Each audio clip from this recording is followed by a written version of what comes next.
ku samu manyan rahotanni bisa jarida News TV.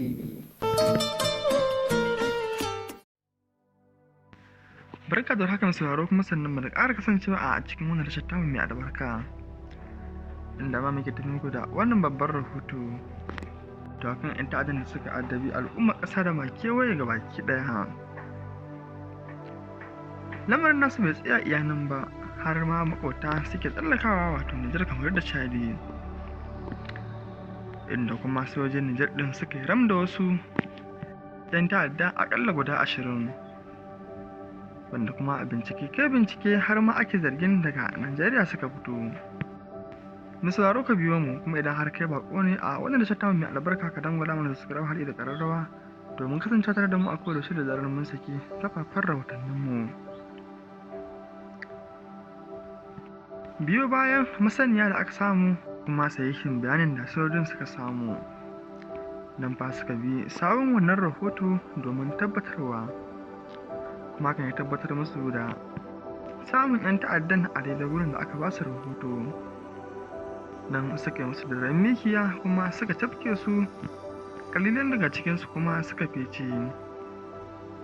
Amma sojojin sun samu nasarar kama guda 20 inda suke ta bincikar su ɗaya bayan ɗaya.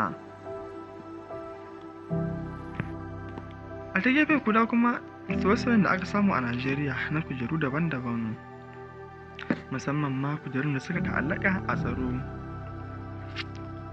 Shugaban ƙasa Bola Ahmed Tinubu ya yi sauye-sauyen ne biyo bayan da ya faɗi da yake zagaye ƙasa da ma kewaye a kan lamarin nan na juyin mulki.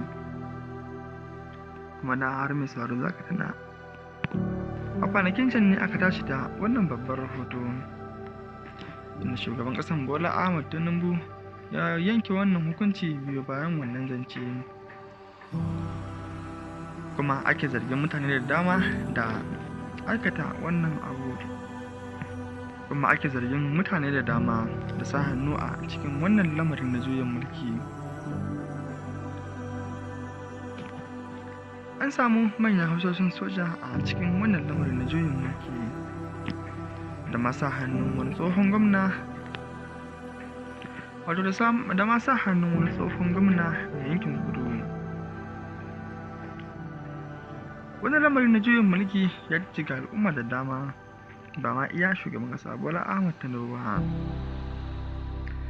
Sauraro ka biyo mu a sannan, kuma za mu ci gaba da kawo maka wannan rahoto nan ba da daɗewa ba bisa wannan tashar tamu mai albarka. Kadda a manta da subscribe and like da kuma sharing bisa wannan bidiyo namu.